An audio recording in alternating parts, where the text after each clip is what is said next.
mon ami, tes péchés te sont pardonnés. C'était épique, magnifique. C'était trop beautiful. Ça m'a vraiment touchée quand Jésus l'a guéri. Le plus important pour moi, c'est qu'on sache que Jésus il est puissant et qu'il peut faire tout. L'idée de Ma Bible Junior est venue lorsque, avec les équipes, on a commencé à brainstormer, à travailler sérieusement sur le développement de l'application Ma Bible.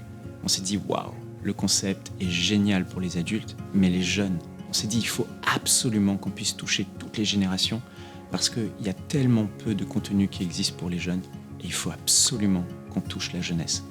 Alors on s'est dit, il faut que quand on lance l'application, la bonne idée, ce serait qu'il puisse y avoir deux types de profils, deux types d'expériences. Une expérience classique pour les adultes et une expérience pour les juniors de moins de 14 ans.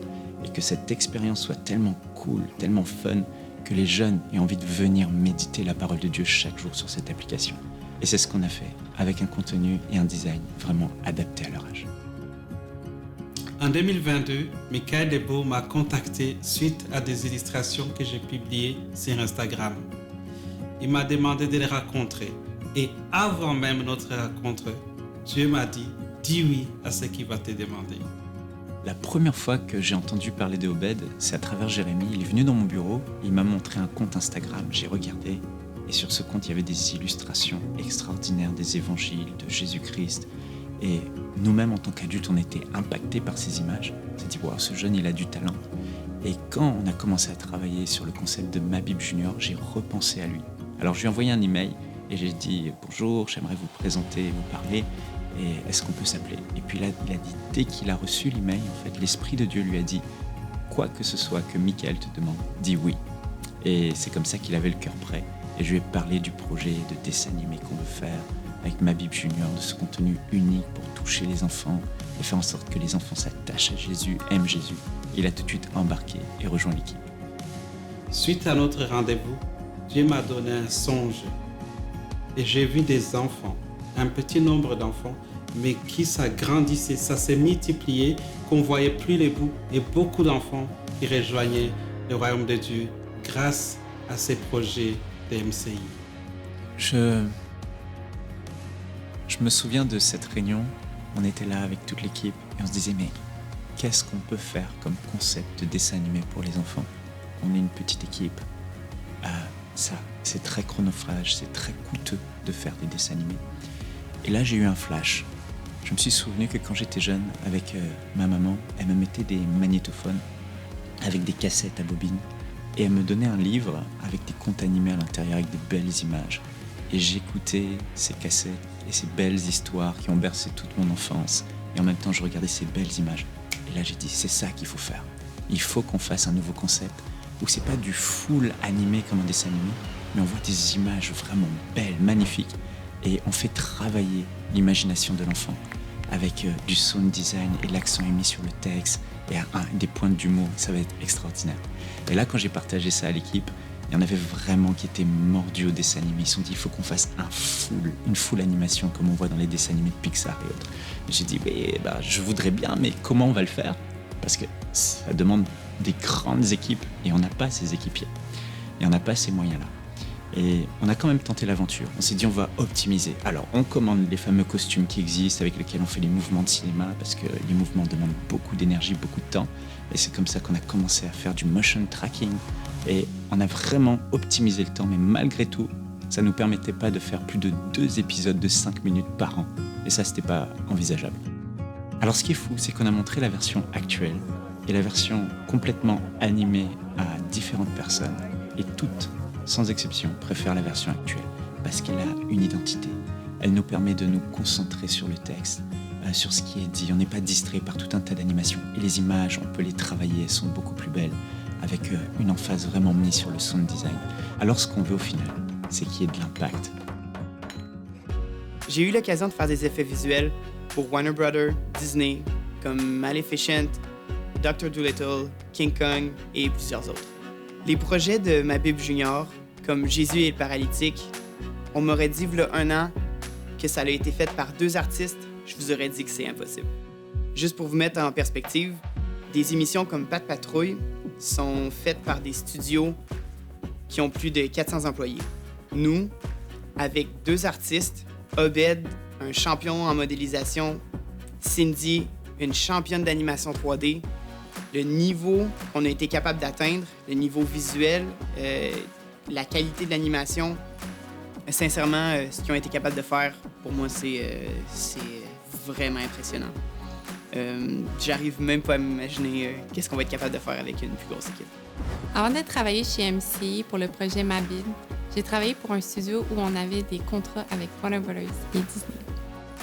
Mais après m'être convertie en 2020, malgré les bonnes opportunités de travail, où j'ai pu travailler sur Space Jam 2 et Désenchanted, je savais que le Seigneur m'avait conduit à travers mes études pour que je puisse utiliser mes talents pour le servir.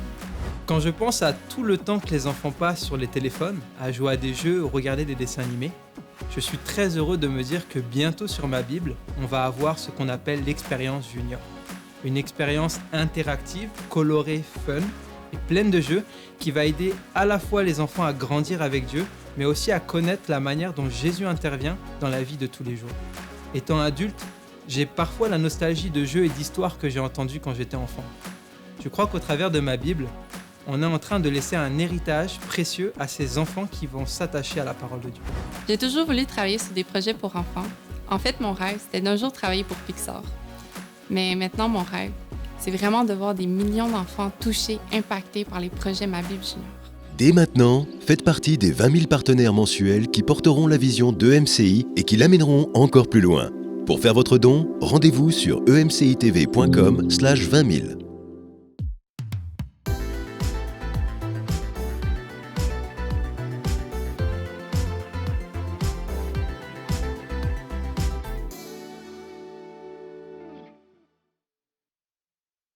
Bienvenue sur Teach, votre émission d'enseignement et de maturité spirituelle. Ce programme est conçu pour faire de vous des véritables disciples de Jésus-Christ qui savent comment vivre, imiter et appliquer la parole de Dieu comme des véritables disciples. Aujourd'hui, nous allons commencer une nouvelle série pour cette semaine et nous avons pris comme thème « Comprendre la Bible ». Un peu comme les disciples de Béret, n'est-ce pas? Nous allons scruter, nous allons entrer en détail sur les Saintes Écritures afin que chacun de nous soit outillé sur les meilleures façons de pouvoir servir Dieu et de comprendre les Saintes Écritures. Alors, let's teach. Grandissons ensemble. En ce premier jour de cette grande et longue série qui ne nous prendra qu'une semaine, ne vous en faites pas, juste cette semaine, nous allons comprendre la Bible, mais aujourd'hui, posons-nous la question, qu'est-ce qu'est la Bible? Parce qu'on veut comprendre la Bible, n'est-ce pas? Mais elle est quoi, la Bible? Qu'est-ce qu'est la Bible? Ce que je peux vous dire d'emblée, c'est que la Bible est un recueil de plusieurs livres ensemble. Qu'est-ce qu'il y a à l'intérieur? Près de 66 livres, dont 39 dans l'Ancien Testament, 27 dans le Nouveau Testament, écrits par près de 40 auteurs pendant presque 15 siècles. Et notez bien, ces 40 auteurs ne se connaissaient pas tous. Très souvent, d'ailleurs, ils ne se connaissaient pas.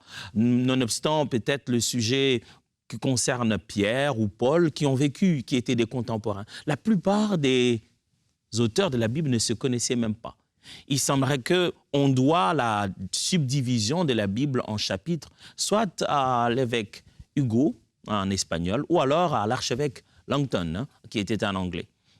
Il faut aller chercher vers 557, la publication à Genève de Robert Estienne, cette première façon d'avoir des versets en réalité. La Bible, si on veut l'étudier ensemble aujourd'hui, j'aimerais vous proposer d'aborder 2 facettes, 2 réalités qui nous permettent de comprendre ce qu'est la Bible. Nous allons l'étudier d'un côté dans sa nature et de l'autre côté dans son utilité. Abordons la nature de la Bible. Qu'est-ce qu'elle est en tant que telle? Pour savoir quelle est la nature de la Bible, mes amis, j'aimerais vous suggérer de commencer d'abord par ce qu'elle n'est pas. Vous savez, quand j'étais à l'école primaire, la première fois, on nous a demandé de dessiner la carte de mon pays. Alors, j'ai dessiné la carte du pays, j'ai dessiné la carte de mon pays. Et à la fin, je me suis dit, si c'est ça notre pays, et les restes des pays sont où? À force de dessiner cette carte, je n'avais plus conscience de la forme de l'Afrique. Je ne savais plus où se trouvaient les autres pays. Parce qu'en réalité, la façon de définir une chose, c'est aussi délimiter ce qu'elle n'est pas. En tentant de délimiter ce qu'elle n'est pas, vous obtenez au bout de ce processus ce que la chose est. Alors, pour comprendre la nature de la Bible, commençons d'abord par ce qu'elle n'est pas. Premièrement, la Bible, mes amis, n'est pas un traité de théologie systématique ou d'études thématiques. Voilà encore deux mots. La Bible n'est pas un traité de théologie systématique ou d'études thématiques. Ça veut simplement dire que la Bible n'est pas écrite comme un syllabus d'étudiants qui est en train d'aborder des thèmes bien particuliers. La Bible n'est pas un cours d'université où on commence par chapitre 1, définition, chapitre 2, généralité, chapitre 3. Non, la Bible n'est pas systématiquement écrite comme ça. Elle n'est pas un traité non plus d'études thématiques, moins encore de théologie systématique. Ça signifie que la Bible n'est pas rangée en doctrine. Par exemple, si vous voulez connaître quelque chose sur les anges, vous devez commencer depuis la Genèse jusqu'à l'Apocalypse. Même dans des passages, vous ne pouvez même pas imaginer que là-bas, on parlerait des anges. Vous voulez parler de mariage, ce n'est pas que dans la Genèse. Il y en a aussi à l'Apocalypse, les noces de l'agneau. Donc, la Bible n'est pas écrite de sorte que dans chaque livre, il y ait un thème en particulier. Ce n'est pas un récit, un recueil des textes thématiques, ni encore des théologies systématiques. 2. Qu'est-ce que la Bible n'est pas? La Bible, mes amis, n'est pas une collection de chapitres et de versets. Oui, il y a des chapitres et des versets dans la Bible. Tout à l'heure, je vous ai dit, ce sont les efforts de Robert Estienne. Qu'est-ce qu'il y a? Il a fait un grand travail qu'il avait déjà trouvé un peu avant lui, mais il a fignolé ce travail en donnant des versets. Et Langton et Igo, ils ont donné des chapitres. Cette technique à découper le livre sacré par des chapitres et des versets ne sert que pour référence. C'est pour que celui qui veut se souvenir de l'endroit où se trouve un texte en particulier puisse donner ces références-là. Ces références qu'on a faites dans le christianisme ont été aussi adoptées dans le judaïsme. Et aussi, ils ont commencé à avoir ces habitudes de chapitres de versets. Mais quelquefois, on tombe dans la tentation de croire que la Bible, ce n'est qu'une histoire de chapitres et de versets. Vous entendez quelqu'un dire, mais dans le verset 2, il a dit quelque chose, puis dans le verset 3, oui, il y a ces références. Mais les auteurs bibliques n'écrivaient pas en versets. Et si vous ne raisonnez que verset après verset, vous risquez de séparer le flot de la pensée. Il y avait une lignée dans la pensée. Je ne pense pas que quand vous écrivez une lettre, surtout pas une lettre d'amour, comme les cantiques des cantiques, vous écrivez « À toi, mon bien-aimé ». Verset 2, « Tu sais que je pense à toi, virgule, partie A, et mon cœur bat très fort. Partie B, je veux venir. » Verset 2, mais pas maintenant. Allez, franchement, ce n'est pas comme ça que vous écrivez. Vous déroulez le flot de votre pensée.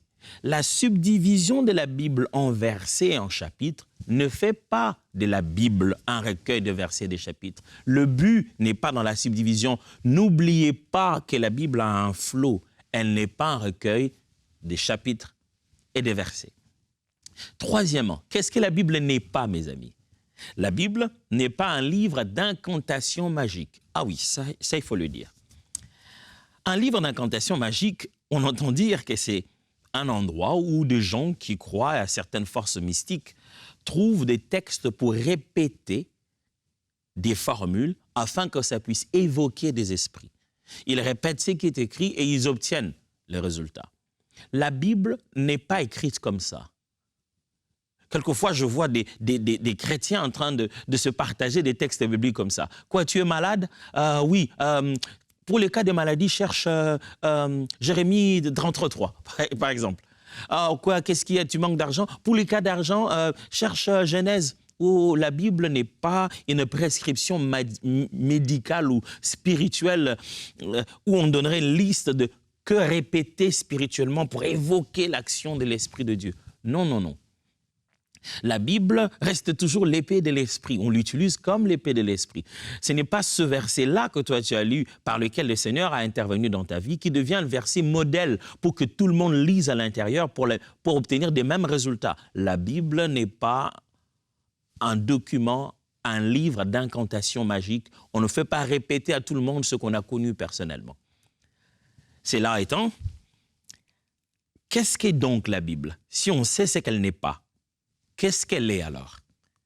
Pour savoir ce que la Bible, permettez-moi aussi de vous proposer 3 autres pensées. Je sais que ce sujet peut être abordé de plusieurs manières, mais n'oubliez pas, ici, on vise à faire de vous des véritables disciples de Jésus, en commençant par bâtir progressivement ses connaissances. Je vous assure qu'on parlera souvent de la Bible, dans tous les cas. Qu'est-ce que je vais enseigner d'autre si ce n'est pas la Bible? Donc, je ne voudrais pas tout finir en une seule séance, mais placer les bases nécessaires pour que chacun de nous grandisse. Qu'est-ce que la Bible est? Premièrement, elle est une histoire. Ça signifie que la Bible est narrative, mes amis. La Bible raconte des faits. Quand vous lisez la Bible, sachez qu'on n'a pas écrit de faits. On a vécu et qu'on a écrit. J'aimerais expliquer ça. La Bible n'a pas d'abord été écrite et les gens ont essayé de jouer les scénarios. Non. La Bible a été vécue et on a écrit ce qui s'est passé. C'est très bien de retenir cette logique. Ce n'est pas un script qu'on a écrit, on a donné à chaque acteur en disant, OK, tu vois, quand l'eau va passer, oui, Moïse, lève ton bâton. Non, pas comme ça c'est pas bien. Non, oui, un peu plus à gauche. Non, c'est pas ça. Moïse a réellement vécu ce moment-là de sa vie où le Seigneur l'a utilisé. Après ce fait, on a écrit. La Bible est une histoire. On raconte ce qui s'est passé, comme toute histoire. On raconte comment des hommes et des femmes, des êtres humains normaux ont marché avec Dieu. Deuxièmement, la Bible est une librairie. Quand vous dites Bible, ne pensez pas à un seul livre, un seul style. La Bible n'est pas qu'un roman. Il y a cette dimension romantique. Elle n'est pas que poétique. La Bible est aussi remplie des guerres à l'intérieur. On vous parle des livres de rois, chroniques. La Bible est remplie aussi des prophéties. Vous lisez dans Apocalypse, vous lisez dans Ézéchiel. La Bible, c'est comme entrer dans une librairie et aller rayon par rayon. Les intrigues que vous trouvez dans une histoire policière ne sont pas les mêmes que vous allez trouver dans une histoire d'amour. Sachez que vous ne lisez pas qu'un livre, vous lisez des livres en même temps. Alors, en sautant d'un livre à un autre, sachez que c'est un grand bond. Vous devez absolument tenir compte de la particularité de chacun de ces livres. Alors, ne faites pas juste des références entre les livres sans tenir compte de quel rayon vous avez tiré ce livre-là dans la librairie appelée Bible. Troisièmement, c'est que la Bible est à la fois humaine et divine. Oui, la Bible, c'est ce mélange, cette tension. La Bible, c'est Dieu qui l'inspire, mais l'inspire aux hommes. Ce qui veut dire que la pensée de Dieu vient, elle est claire, elle est juste, mais bien emballée dans un contexte d'un peuple, d'une nation qui a vécu cette histoire avec Dieu. Donc Dieu ne demande pas d'écrire juste la Bible, n'oubliez pas, il vit une histoire avec un peuple qui est écrit. Donc elle est à la fois divine dans le fait que c'est Dieu qui inspire les auteurs, humaine dans le fait qu'elle est exprimée dans un contexte social, culturel d'un peuple en particulier. Si donc, les amis, vous avez commencé à aimer ces sujets, lisons la Bible finalement. Dans 2 Timothée chapitre 3, au verset 16 jusqu'au verset 17, 2 Timothée chapitre 3, verset 16 à 17, il est écrit ce qui suit. « Toute écriture est inspirée de Dieu et utile pour enseigner, pour convaincre, pour corriger, pour instruire dans la justice, afin que l'homme de Dieu soit accompli et propre à toute bonne œuvre. » Toute écriture inspirée de Dieu. C'est Dieu qui inspire les hommes et les femmes qui écrivent les 40 auteurs dont je vous ai parlé pendant 15 siècles. Pas pendant 10 minutes. Ils ne se sont pas mis ensemble. Toi, tu écris Marc, bah écoute, tiens, moi je peux écrire Éphésiens. Non, c'est pas ça. Des longues années se sont passées, chacun très loin de l'autre. Vous savez que les auteurs de la Bible ne savaient pas qu'ils allaient finir dans la Bible. Ils ne savaient pas qu'ils étaient en train d'écrire la Bible. Chacun d'entre eux écrivait juste une partie, écrivait juste ce livre-là, écrivait juste ces informations qu'il était en train de rendre disponibles. Ils n'avaient pas dans la tête chacun l'idée qu'il finirait dans un seul document appelé Bible. La Bible est à la fois donc divine et humaine. S'il y a quelque chose que j'aime dans la Bible, mes amis, c'est cette pertinence. On se rend compte que Dieu est passé par la vie des hommes, mais à travers ces hommes-là, Dieu nous enseigne tous. J'ai toujours rêvé vivre à l'époque de la Bible. Ça n'arrivera pas. J'ai vécu dans cette époque, gloire au Seigneur.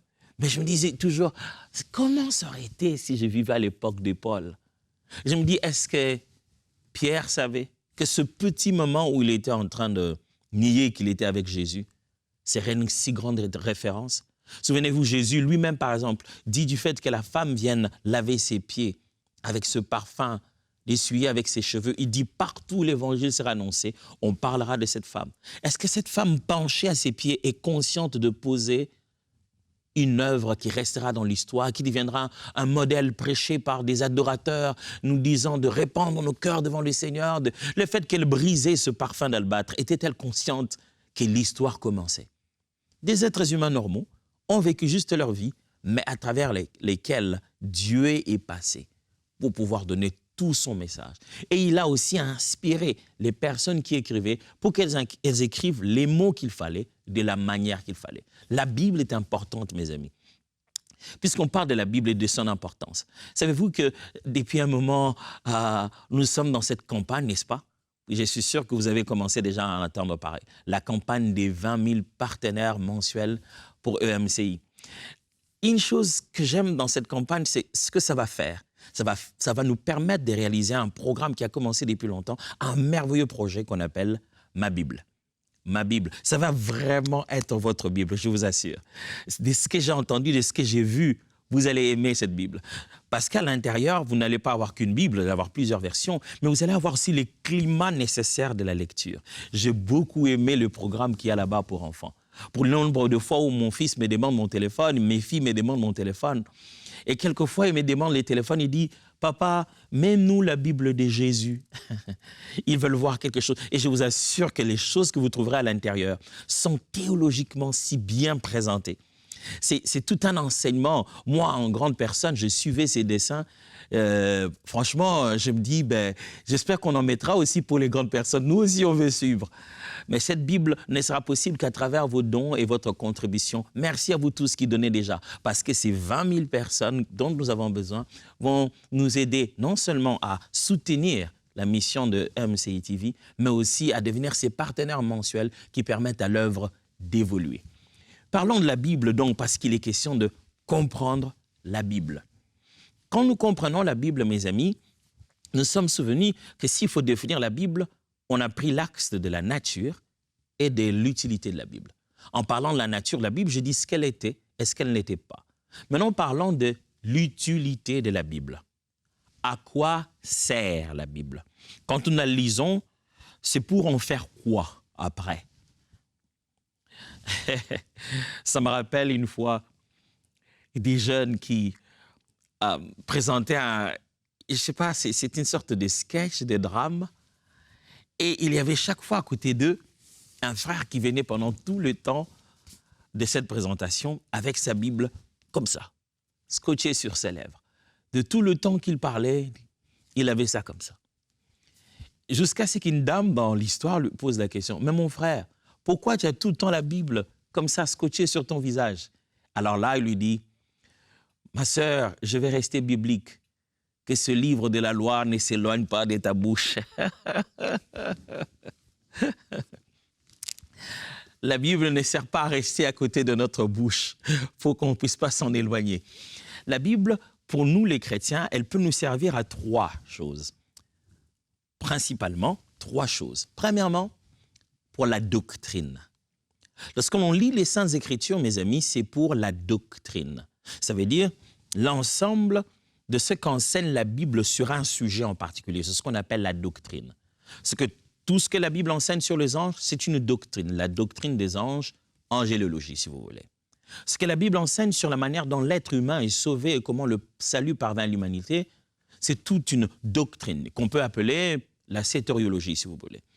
Tout ce que la Bible enseigne par rapport aux esprits mauvais, aux attaques des esprits mauvais, on peut mettre tout cela comme un enseignement suivi qu'on appellerait la démonologie, si vous voulez. La Bible nous enseigne nous sert à la doctrine, à l'enseignement suivi de la parole de Dieu sur les sujets importants.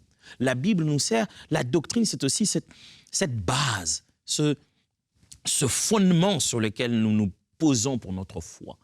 On ne devrait pas juste lire la Bible pour le verset du jour qui nous ferait du bien. Non, on doit lire la Bible pour avoir des bases. Nous voulons que vous ayez des bases comme des disciples de Jésus. Les bases de la saine doctrine, des vérités que vous connaissez de la Genèse à l'Apocalypse, des vérités que vous savez, vous en connaissez le contenu. C'est ce qu'on appelle la doctrine. Mais aussi, mes amis, la Bible sert à une deuxième chose. Elle sert à la dévotion. Par le mot dévotion, ici, j'aimerais nous rappeler l'attachement profond qu'on peut avoir au respect de la parole de Dieu, au respect des pratiques de notre foi. Cet attachement de faire ce que notre foi chrétienne dit, prier, méditer la Bible, exprimer l'amour autour de nous.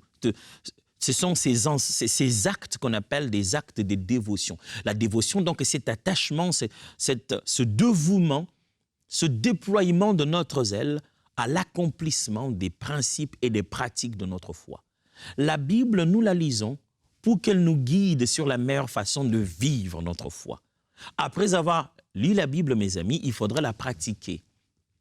N'est-ce pas que Jésus fait cette remarque à ceux qui ne pratiquent pas, à ceux qui ne pensent pas pratiquer la parole? Jésus le compare à des maisons sans fondation.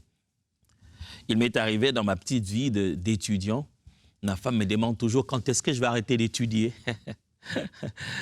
J'ai étudié une fois quelque part et nous habitions dans des maisons non loin du campus universitaire. Et dans ces maisons que l'on louait, bien sûr, ce n'était pas vraiment des meilleures maisons. Voilà, on était des étudiants. Et je me souviendrai toujours que un jour, il a plu. On dormait tous et il a plu gravement. J'ai dormi. Vous savez, quand l'eau vous réveille, ce n'est pas très intéressant. Et il y avait de l'inondation. La pièce où j'étais était complètement inondée. Et qu'est-ce qui s'est passé? L'eau est entrée. En entrant, l'eau nous a amené le sable. La maison a commencé à réduire en espace. Donc, on avait plus de sable et de l'eau et on se rapprochait des tôles. Et le matin, l'eau est répartie avec tout le sable et qu'en même temps, il est réparti avec nos notes, avec nos papiers, avec nos valises. L'eau est répartie avec. Et c'est ce jour-là que j'ai découvert que la maison n'était pas bâtie au bon endroit. C'était juste sur du sable. La fondation n'était même pas bonne. Vous savez, quand vous êtes bâti sur du sable, n'importe quelle vague vous amène. Vous voyez quelqu'un continuer à aller à l'église, mais pour un rien, il a perdu sa foi.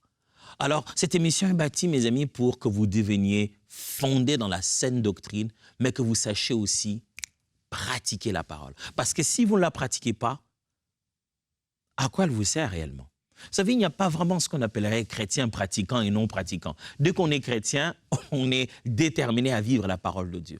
Alors, la Bible nous sert à trouver à l'intérieur les orientations de notre vécu, notre dévotion. C'est elle qui nous enseigne comment prier, c'est elle qui nous enseigne comment s'habiller, c'est elle qui nous enseigne comment traiter les gens. Notre dévotion vient de la Bible.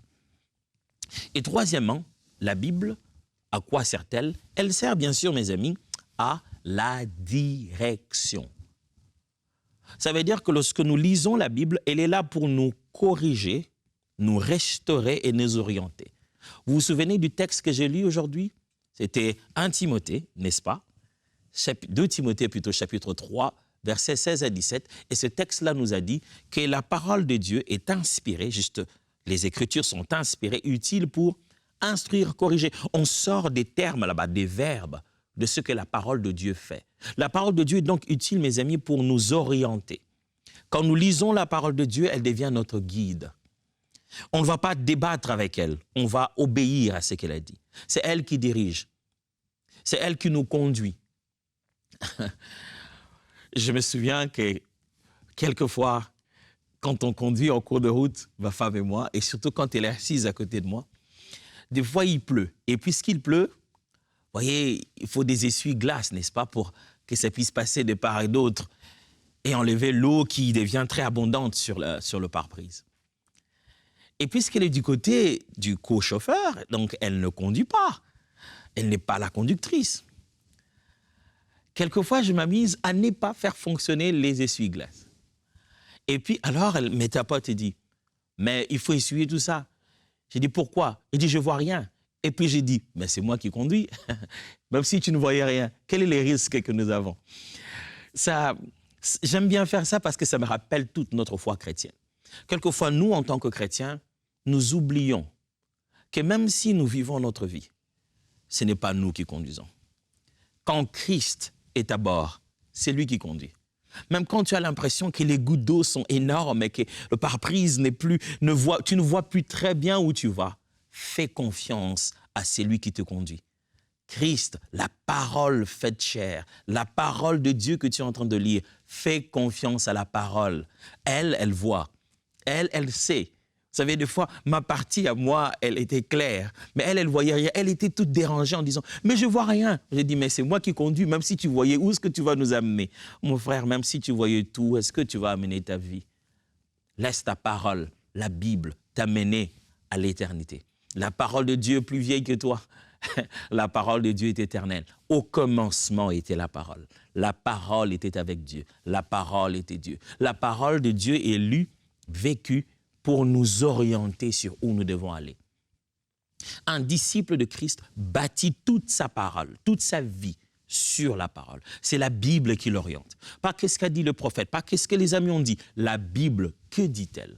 Avant d'entendre quoi que ce soit, et même de recevoir une parole prophétique, tout se juge sur la parole de Dieu, la Bible.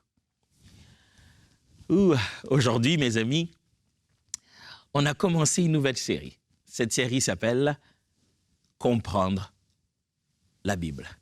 Et durant toute cette semaine, je vais chaque jour continuer petit à petit à clarifier ce sujet.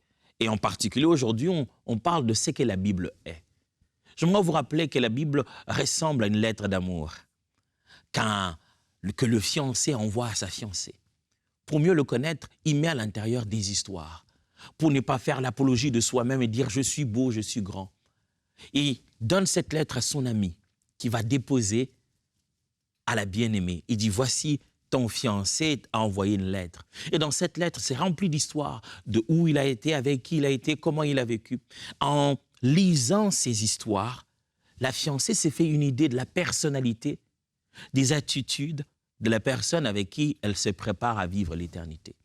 Dieu nous a envoyé cette histoire par le Saint-Esprit qui nous l'a donné, afin qu'en lisant à l'intérieur ces séquences de la vie que d'autres hommes ont vécu avec lui, nous puissions comprendre de quel Dieu il s'agit réellement. Parce que nous nous préparons à vivre l'éternité avec lui, il faudrait le connaître en lisant la parole de Dieu, source de vérité. J'aimerais nous rappeler, mes frères et sœurs, que l'humanité de la Bible n'exclura jamais sa divinité.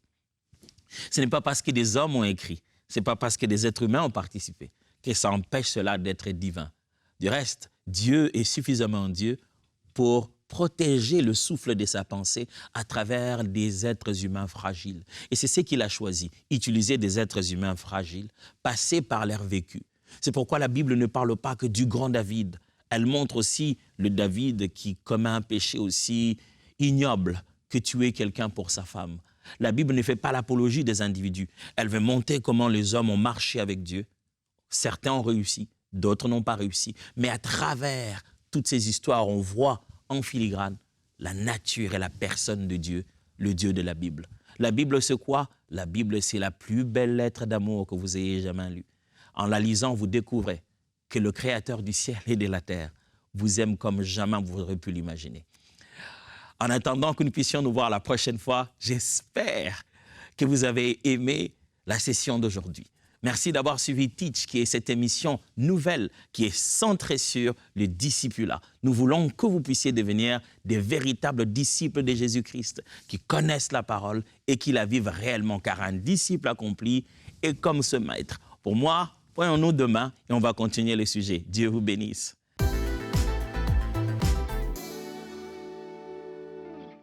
Merci d'avoir regardé cette émission et du fond du cœur, on aimerait également dire merci à tous nos partenaires mensuels. Vous savez, on reçoit plusieurs témoignages à EMCI et on a reçu le témoignage de Darcia du Congo-Brazzaville qui nous raconte comment, alors qu'elle était en train de regarder la semaine des miracles, elle a été complètement délivrée des envies de prostitution et d'impudicité qu'elle avait dans son cœur. Et suite à cela, elle est devenue une partenaire de EMCI. Si vous aussi, vous souhaitez contribuer à la transformation des vies, comme celle de Darcia, à travers nos programmes, alors dès aujourd'hui, devenez un partenaire mensuel. Dès maintenant, faites partie des 20 000 partenaires mensuels qui porteront la vision d'EMCI et qui l'amèneront encore plus loin. Pour faire votre don, rendez-vous sur emcitv.com/20 000.